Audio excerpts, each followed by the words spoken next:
Well, I see the sign up over there, and I didn't know this one was coming. So this is a family friend. This is Katie Gillin, who is coming to talk about homelessness. So Katie Gillin is a friend of the Cranes. Our kids are all good friends with each other. I'm coming from parents and pedagogy. I just spontaneously. My kids go to high school together. Katie, how's it going? Good. Hi. You know, how you doing? Are you awake? Yeah, I'm good. I'm good. Impressed. Yes. We're only on hour number 9. I got a few more to go. Oh my gosh. Well, I texted your wife right before this. Yes. I texted Natasha before this. I Yes. said I spontaneously got off the freeway. Let's go. With no plan of what I'm going to say. Hey, but I thought the Holy Spirit will inspire this conversation. We talk anyway. We do. We've been asking for people to come all day, and here you are. I'm here. So thank you. Now, one thing that I know about you is that you spent some time as a safe parent. Yes. Was that safe family? Yes. Strong families. Through all of Crest. Better get it right. Yeah. Okay. So for people that don't know what that is, what camera are we looking at? This one now, or this one? This one. Okay. For people that don't know what that is, what is Strong Families? Well, it is a preventative program where churches and families can help out. Usually, sometimes a single mom, but sometimes families that are in crisis, that are in need. And it's not the government, it's parents who need help for their child to be hosted for a specific amount of time. Could be a weekend, could be a week, could be a month, 6 months. And it's churches stepping in to do the work of preventative work. Yeah. And so it's usually, and so I've hosted kids here from OCRM, and my church has partnered. So what's a scenario? A typical scenario would be a mom is here in the program, and maybe she has she's got to do something for a court date or something that she has to do that she can't bring her kids to, or even a medical procedure. Have you ever had one of those? Think about any scenario you'd have if you had little kids, if you had toddlers, and you did not have any backup. And you go, there are things in life where you cannot watch your children 24 hours, and and if you did not have a babysitter, you could not afford that. If you had no family, if you had no friends, no church community, what would you do? And so there are many people in that situation. Doesn't mean that CPS should be taking your kids. No. So how can a church come alongside and support? So all of Crest and my family and our church family has done that here at OCRM and continues to do that. Did that this summer, and it's been amazing. So I think it's really a blessing to the moms to have that relief, to know that they can hand off their kid to a family that's been vetted, but it's not a commitment to any sort of foster thing. It's an agreement between the moms and the people that do the Strong Families. So what do you think about Christian agencies partnering together to solve homelessness? I think it's wonderful. Yeah, versus the government. Oh yeah, I think it's a given. I think that's what we're called to do as Christians. I think that's what the church is called to do.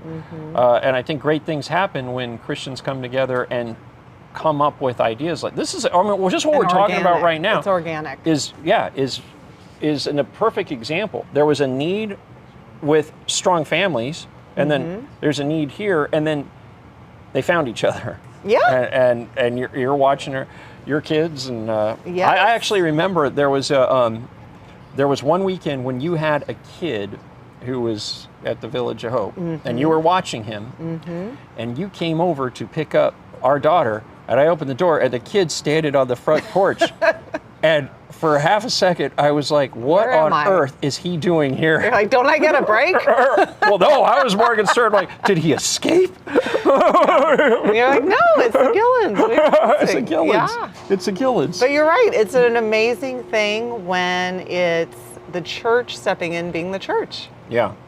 And actually doing that. So how do we encourage more Christians to step into these things? Well, yeah. There is a sort of drift. I mean, if you look at the big picture, society now looks to the government to solve all these problems. Yeah. And that worldview, that portion of one's worldview, even extends into the church to a certain extent, so that people can be in church and they'll go, I want to serve, I want to do things, but in their minds it's limited to churchy things. Yes. Because they think the government should be Yes. housing the homeless, watching the kids on the weekends, Yes. whatnot. And that's incredibly, incredibly naive. Like, Yes. the government is the last place that's going to care about your kid on the weekend when you need to go to. So Yes. I think churches should be encouraged and inspired to do things. And what I've said a lot is, even in the course of this today, is that at least Orange County Rescue Mission wants to be a partner to the church community. And you have been. Yeah. No, Very I mean, much so. Yeah. we want to come alongside churches that want to do things, whether it be for the homeless or for, and this is a good example of where they intersect. Yeah. We want to do things, or the churches want to do things, but they don't even know how to start. They don't know where to, and so we have so many opportunities here for people to start. I mean, your church, Trinity Presbyterian, Whoop whoop. whoop, does is involved in the mentor program here. That is a huge, huge blessing to our students. Craft night. They brought Craft night. Yeah. that, an organic idea by individuals. Yes. And didn't need this big bureaucracy. Just stepped in and you guys said, do it. Yeah. Saw a need. Yeah. Use it as a gift. Yeah. A talent, something they enjoy, crafts. Right. Yeah. And let's combine it. Let's do it. Yeah. And that's the it. thing, is that we have a built-in community here with people that are, on the weekends, we need activities. We need things for people to do. We need people to be able to stay engaged. We don't have TVs in the rooms. No. Our students don't have cell phones, so we need activities. And a church comes along and says, "Hey, we're going to do craft night. Hey, we're going to do a painting thing. Hey, we're going to we jump at the chance." And we're going to provide childcare. Yeah. We're going to bring childcare to help you. That's probably the biggest. Yes. You know? Yes. I should mention that at the top of every break. What a blessing it is to be able to watch our children on Friday nights when they go to celebrate, when their parents go to celebrate recovery, or Saturday in the chapel. That's a great opportunity. It is. Have you ever watched our kids here? I will, through National Charity League. Oh, are we plugging you in on that way? On watching I don't know. kids? Oh, okay. Maybe. Okay, I think you should.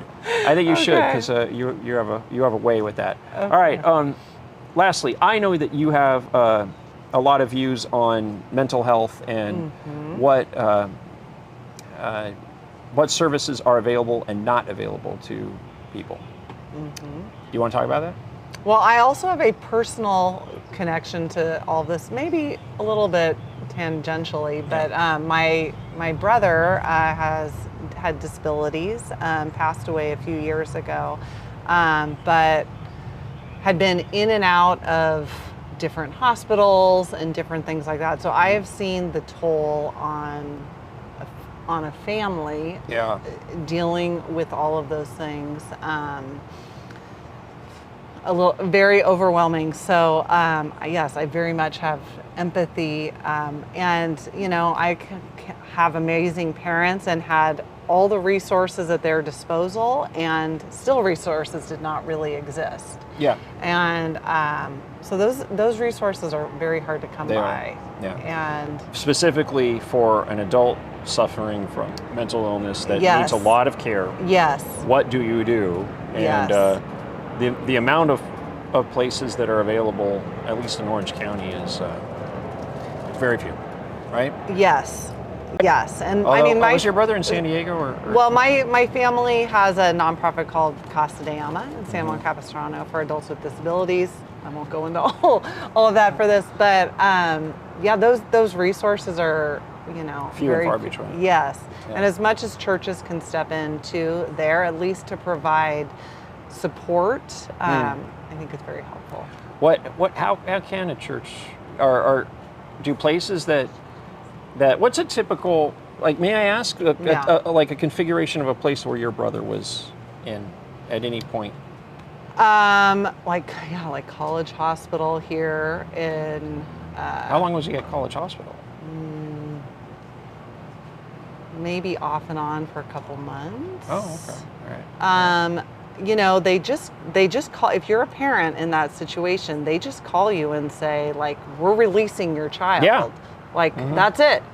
And can you imagine if you're a parent in that but also situation? you're like, you can be elderly, right? Yes. And your adult kid Yes. is coming out, Yes. right? Yes.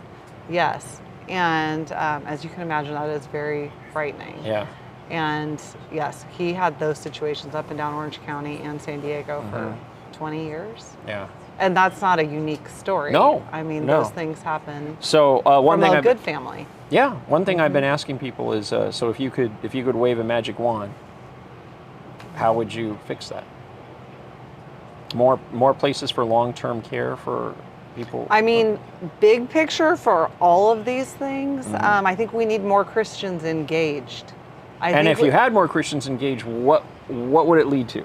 I think being entrepreneurial, seeing the need and doing that. So OCRM sees a need and they're filling it. All of Crest and the Strong Families program particularly saw a need and a niche and filled it. Yeah. My parents building Casa de Ama saw a need, a group of parents came alongside and built it. And they did it. My parents particularly being strong Christians, being motivated by that reason. So Christians actually stepping out in faith and partnering with other believers. And that's why you asked that question. Because if we sit on our hands waiting for the government to do it, it's not going to happen. Yes, and that's what I'm saying. And you know, I think one of the reasons our church has been successful is we're actually a local church, so we're able to actually do all of this, so it's not impossible. Like when we do hosting, we all live by each other, so it's like, okay, you need a stroller here, you need a meal here. You know, also just, you know, that mentality, we have the same, you know, I'm an Orange County parent, you're driving to sports, you're driving to all these things. How do you have, amidst that, how do you have a vision for the Christian life amidst all of that? Yeah. You know? Yeah, no. So all of those things. Yeah.